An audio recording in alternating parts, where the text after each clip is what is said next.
Hello વિદ્યાર્થી મિત્રો, નમસ્કાર. કેમ છો બધા? મજામાં ને? સારું, ચાલો આજે આપણે છે એ વાણિજ્ય વ્યવસ્થાનો ભાગ 9મો છે જોવાનો છે, ચેપ્ટર નંબર 2. હવે બીજા ચેપ્ટર છે આપણે શરૂઆત કરી હતી કે એમાં તો કે ધંધાકીય સેવાઓ, એમાં આપણે વીમો જોઈ ગયા. અગાઉના લેક્ચરમાં છે એ વીમો જોઈ ગયા અને એના જે સિદ્ધાંતો છે, જે નુકસાન વળતરનો સિદ્ધાંત છે, હક બદલાનો સિદ્ધાંત છે, એ આપણે અગાઉ જોઈ ગયા. હવે આપણે જોવાનું છે એ વીમાના પ્રકારો. એ વીમો આપણે જોયો, વ્યાખ્યા જોઈ અને સિદ્ધાંતો જોયા, એને આધારે છે એનું શું જોવાનું છે તો કે હવે આપણે એના પ્રકારો જોવાના છે. હવે વીમાના પ્રકારોમાં મુખ્ય 2 પ્રકાર છે. મુખ્ય કેટલા પ્રકાર છે તો કે મુખ્ય 2 પ્રકાર, જીવનનો વીમો અને સામાન્ય વીમો. મુખ્ય પ્રકાર જ્યારે પૂછાશે ત્યારે 2 પ્રકાર પૂછાશે. હવે જીવનના વીમાના કેટલા પ્રકાર છે? જે જીવનનો વીમો છે એના કેટલા પ્રકાર છે તો કે એના 2 પ્રકાર, એ જિંદગીનો વીમો અને બીજું છે એ હયાતીનો વીમો. હવે મિત્રો આપણે પહેલા જોઈએ તો જિંદગીનો વીમો એટલે શું? જે જીવનનો વીમો છે એના મુખ્ય પ્રકાર છે જિંદગીનો વીમો અને હયાતીનો વીમો. તો જિંદગીના વીમામાં છે એ શું છે તો કોને આપણે જિંદગીનો વીમો કહીએ છીએ? તો જે વ્યક્તિ જે છે એ વીમો ઉતરાવે છે, એ વ્યક્તિનું મૃત્યુ થાય તો એની જે ઉતરાવેલ રકમ છે, એની જે કંપનીમાં ભરેલ રકમ છે, એ રકમ એના વારસદારને મળે છે. પણ ક્યારે મળે છે તો કે એ વ્યક્તિના મૃત્યુ બાદ. એ જિંદગીનો વીમો કહેવાય છે. આપણે તમે જોતા હશો એડ આવે છે પેલી LIC ની કે જિંદગી કે સાથ ભી ઓર જિંદગી કે બાદ ભી, સાંભળ્યું છે ને તમે? તો એ કેવો છે તો કે જિંદગીનો વીમો છે કે જે ઉતરાવનાર વ્યક્તિ છે એ વીમો ઉતરાવે છે, પ્રીમિયમની રકમ છે એ સમયાંતરે ભરે છે અને એ જ્યારે વ્યક્તિ સમય કરતાં પહેલા કે સમય કરતાં પછી જો એનું મૃત્યુ થાય તો એ વીમાની જે રકમ છે એના વારસદારને મળે છે. બરાબર? એ છે કેવો છે તો કે જિંદગીનો વીમો છે કે જે વીમો ઉતરાવનાર વ્યક્તિ છે એ શું કરે છે તો કે જેટલી રકમનો વીમો ઉતરાવે છે એટલી રકમ એ સમયાંતરે છે એ ભરે છે. પછી એ માસિક હપ્તા હોય કે વાર્ષિક હપ્તા હોય, તો એની જે રકમ નક્કી થયેલી હોય એ રકમ એને એટલા સમય માટે છે ભરવી પડે છે. 10 વર્ષનો હોય કે 20 વર્ષ માટેની જે રકમ હોય તો એટલા વર્ષ છે એ રકમ પોતે છે વીમા કંપનીને ભરે છે સમયને આધારે. અને એ વ્યક્તિ જ્યારે મૃત્યુ પામશે તો એની જે રકમ છે એ વીમાની જે રકમ વીમા કંપની ચૂકવશે એના વારસદારને છે એ ચૂકવે છે. મિત્રો, આપને ખબર છે કે જિંદગી અમૂલ્ય છે, એને આપણે કિંમતમાં આંકી શકાતી નથી.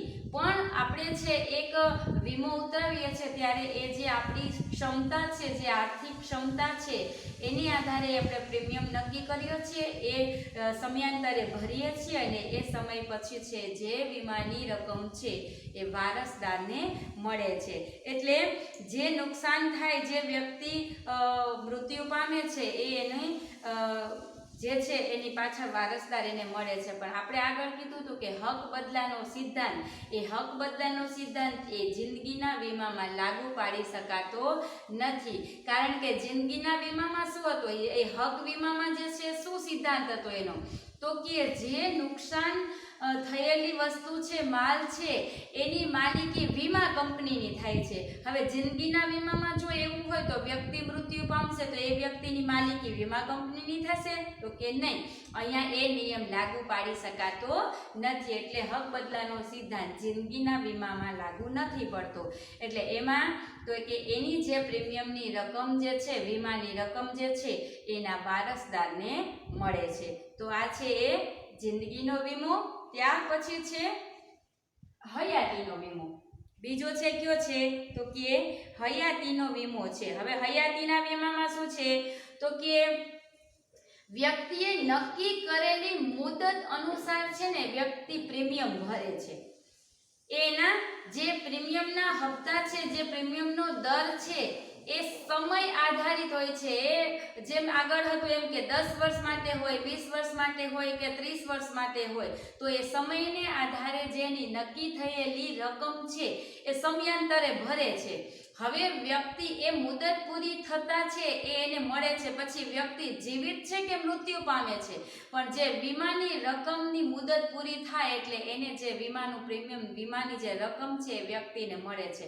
પણ જો એ વ્યક્તિ જે વીમો ભરે છે, વીમો ઉતરાવેલ છે, એ વ્યક્તિનું વીમાની મુદત પૂરી થતા પહેલા મૃત્યુ થાય છે તો એને એના વારસદારને મળે છે. પણ એ પહેલા વ્યક્તિ જીવિત છે અને એની મુદત પૂરી થાય છે વીમાની, તો એ વીમાની રકમ છે ઉતરાવનાર વ્યક્તિને જ મળે છે. એ હયાતીનો વીમો, કે વ્યક્તિ મૃત્યુ પામે કે હયાત છે એટલે કે જીવે છે, તો એ વ્યક્તિને વીમાની રકમ, વીમાની જે સમય મર્યાદા છે પૂરી થાય છે, મુદત પૂરી થાય છે, તો એ છે રકમ એ જ વ્યક્તિને છે એ મળે છે. એટલે કે એને આપણે હયાતીના વીમા તરીકે ઓળખીએ છીએ. કે આજકાલ છે એ આ વીમો છે બધા ઉતરાવે છે બચત માટે. કોના માટે?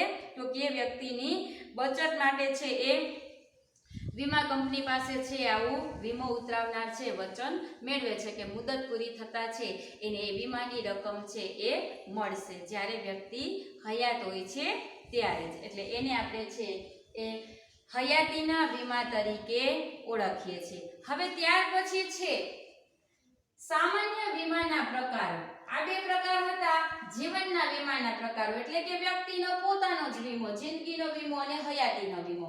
હવે ત્યાર પછી તો કે સામાન્ય વીમો છે.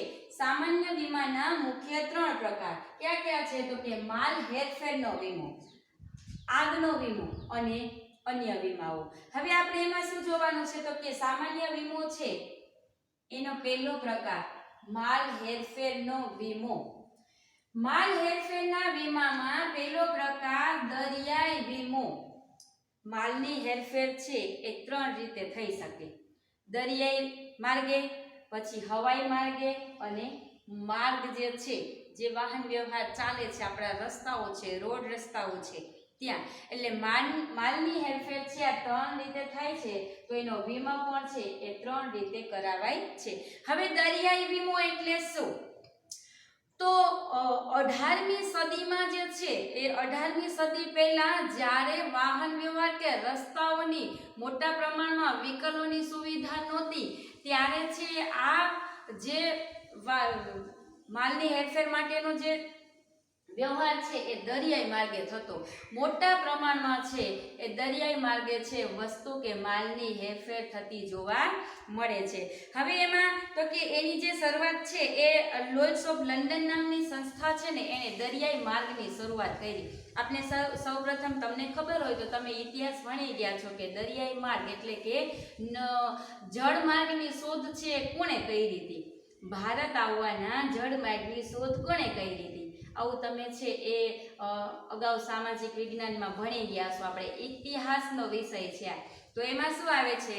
તો કે જળમાર્ગની શોધ છે કોણે કરી હતી? તો કે વાસ્કો દ ગામાએ. બરાબર ને? તો કે 18મી સદી પહેલા છે મોટા ભાગનો જે માલ સામાન છે એક દેશમાંથી બીજા દેશમાં જ્યારે હેરફેર કરવામાં આવતી ને ત્યારે દરિયાઈ માર્ગે જ કરવામાં આવતી. એટલે સૌથી પ્રાચીન જે માર્ગ હોય, પ્રાચીન જે વ્યવસ્થા હોય તો એ છે દરિયાઈ માર્ગ. તો એ દરિયાઈ માર્ગે આપણે મોટા પ્રમાણમાં માલની હેરફેર કરીએ છીએ. તો એ માટે શું કરવું પડે છે? તો કે એ છે ને ઓછો ખર્ચાળ છે પણ સમય લાંબો માંગી લે છે. કારણ કે વ્યવસ્થા તો કે બહુ દૂરથી આપણે મંગાવીએ ત્યારે જહાજ છે એ એટલી સ્પીડમાં છે આપણે માલ પહોંચાડી શકતું નથી, એટલે કે સમય લાંબો છે પણ ઓછો ખર્ચાળ છે. એટલે જ્યારે વજનવાળી વસ્તુ મોટા જથ્થામાં હોય ત્યારે આપણે એની હેરફેર ક્યાં માર્ગે કરીએ છીએ? તો કે દરિયાઈ માર્ગે. તો એ જે માલ આપણે મંગાવીએ છીએ કે મોકલાવીએ છીએ તો એ વેપારી કે ઉદ્યોગકાર કે આયાતકાર કે નિકાસકાર એના માલને નુકસાન ન થાય અથવા તો નુકસાન થાય તો એની સામે છે એને વળતર મળે એ માટે છે દરિયાઈ વીમો ઉતરાવે છે. એ પોતાના માલનો છે એ દરિયાઈ વીમો ઉતરાવે છે. દરિયાઈ માર્ગે છે ચોરી થવી, લૂંટફાટ થવું કે સ્ટીમર છે એ પાણીમાં ગરકાવ થઈ જવું દાણ ચોરી થઈ જવી, તો એ માટે છે એ મોટો જથ્થો હોય તેથી છે એની છે એ દરિયાઈ વીમો ઉતરાવવામાં આવે છે. તો એ દરિયાઈ વીમો. ત્યાર પછી બીજો છે હવાઈ વીમો. હવે આ હવાઈ વીમો છે એ 19મી સદીના ઉત્તરાર્ધ એટલે કે 19મી સદી પૂરી થવા આવી ત્યારે છે એ આ માલની હેરફેરની શરૂઆત દરિયાઈ માર્ગે થઈ. હવે દરિયાઈ માર્ગે તો કે વિમાન દ્વારા છે એ માલની હેરફેર થાય છે, પણ એ શું છે તો કે સૌથી સ્પીડમાં છે માલ પહોંચી જાય છે, એટલે એ કેવો છે તો કે મોંઘો છે, એની આપણે વધારે કિંમત ચૂકવવી પડે છે. એ માલની હેરફેર કરવા માટે વધારે કિંમત ચૂકવવી પડે છે. પ્લસ તો કે એ જે હવાઈ માર્ગે આપણે માલની હેરફેર કરીએ છીએ એ કિંમતી અને વજનમાં હલકી હોય એવી વસ્તુની હેરફેર થઈ શકે છે. મોટા જથ્થામાં આપણે વિમાનમાં હેરફેર કરી શકતા નથી, તો એ માટે છે એવી વસ્તુની જ હેરફેર થાય છે કે જે વજનમાં હલકી હોય અને કિંમતમાં વધુ હોય, એટલે કે વસ્તુ કિંમતી હોય, કે સોના ચાંદી છે, હીરા છે, કે અથવા તો અન્ય વસ્તુઓ છે મોંઘી હોય છે, એની હેરફેર છે એ હવાઈ માર્ગે થતી જોવા મળે છે. એટલે મોંઘી હોવાથી, વધારે સ્પીડમાં પહોંચતી હોવાથી તો એનો છે વીમો લેવો પડે છે, કે ક્યારેક છે વિમાન ક્રેશ થઈ જાય છે, ક્યારેક છે એ કોઈ અન્ય જગ્યાએ છે માલ પહોંચી જતો હોય તો એ હવાઈ વીમાની છે એ વીમો ઉતરાવતા હોય છે. જે લોકો હવાઈ માર્ગે વસ્તુની હેરફેર કરતા હોય એ હવાઈ વીમો લેતા હોય છે. તો એ હવાઈ વીમો. ત્યાર પછી છે ત્રીજો માર્ગ વીમો. તો હવે આપણે જ્યારે અંતર ટૂંકું હોય અથવા તો મોટા પ્રમાણમાં માલની હેરફેર કરવી હોય તો એ રોડ રસ્તાઓ તો વાહન દ્વારા પણ થાય છે અને રેલવે માર્ગ દ્વારા. આ બે છે, રસ્તાઓ દ્વારા અને રેલવે માર્ગ દ્વારા. એ રીતે છે એ માલની હેરફેર થતી જોવા મળે છે. તો માલ તો ગમે તે જગ્યાએ હેરફેર થાય પણ એનું જોખમ તો હોય જ છે, એની ઉપર ભય તો રહેલો હોય જ છે. તો એ વસ્તુ ક્યારેક છે એ રેલવેમાં છે એ મોટા ભાગની જે વસ્તુ છે રેલવે દ્વારા છે એ વધારે હેરફેર થતી હોય તો ત્યારે તો માલને નુકસાન થાય છે ત્યારે પણ છે એને જે નુકસાનની કિંમત કે વળતરની કિંમત છે એને વીમા દ્વારા કે વીમા કંપની છે એ ચૂકવતી હોય છે. પછી માર્ગ દ્વારા તો આપણે ટ્રકમાં આવતું હોય કે કોઈ અન્ય વાહનમાં આવતું હોય ત્યારે કે ચોરી થવાનો ભય હોય, લૂંટફાટ થવાનો ભય હોય, તો એ બગડી જવાનો ભય હોય ત્યારે છે એ આ માર્ગ વીમો છે એ ઉતરાવવામાં આવે છે. એટલે માર્ગ વીમા દ્વારા છે એની નુકસાનની ભરપાઈ કરી શકાય છે. હવે તો કે ત્યાર પછી છે એ બીજો પ્રકાર, સામાન્ય વીમાનો બીજો પ્રકાર. માલના હેરફેરના વીમાના મુખ્ય 3 પ્રકાર: દરિયાઈ વીમો, હવાઈ વીમો અને માર્ગ વીમો. ત્યાર પછી સામાન્ય વીમાનો બીજો પ્રકાર આગનો વીમો. તો કોઈ માલની હેરફેર થતી હોય અથવા તો અન્ય એ જગ્યાએ ઉત્પાદન થતું હોય તો ઉત્પાદક હોય છે, ઉદ્યોગકાર હોય છે કે અન્ય વ્યક્તિ હોય છે, પોતાના માલને આગ લાગવાની છે એ બીક હોય, ભય હોય, જોખમ હોય ત્યારે છે એ આગનો વીમો લે છે. કે આપણે જોઈએ છીએ મોટા ભાગમાં ઘણી વખત છે કાપડની મિલમાં આગ લાગી ગઈ, ઘણી વખત છે આ કંપનીમાં આગ લાગી ગઈ, ઘણી વખત છે ઉદ્યોગમાં આગ લાગી ગઈ, કે એ આધારે શું થાય છે તો કે એને મોટા પ્રમાણમાં નુકસાન થતું જોવા મળે છે. કે ક્યારેક અકસ્માતને લીધે આગ લાગી જાય છે, ક્યારેક તો જાણીબૂજીને આગ લાગી જાય છે, તો પણ એને એ મોટું વળતર કેવી રીતે ચૂકવવું, કેવી રીતે ભરપાઈ કરવું, તો એ માટે છે એ આગનો વીમો લે છે. કે માલને જો આગથી નુકસાન થશે તો એનું જે વળતર છે વીમા કંપની ચૂકવશે. તો એ માટે છે એ આગનો વીમો છે એ ઉતરાવાય છે. ત્યાર પછી છે તો કે ત્રીજો પ્રકાર સામાન્ય વીમામાં ત્રીજો પ્રકાર છે કે અન્ય વીમા. હવે આ અન્ય વીમા છે ને એમાં તમામ પ્રકારના વીમા આવી જાય, જે આપણે બધા છે વીમા આમાં લેવામાં આવે છે. અન્ય વીમામાં ક્યાં ક્યાં હોય અન્ય વીમા છે, ક્યાં ક્યાં હોય તો પહેલો જ છે નફા નુકસાનનો વીમો.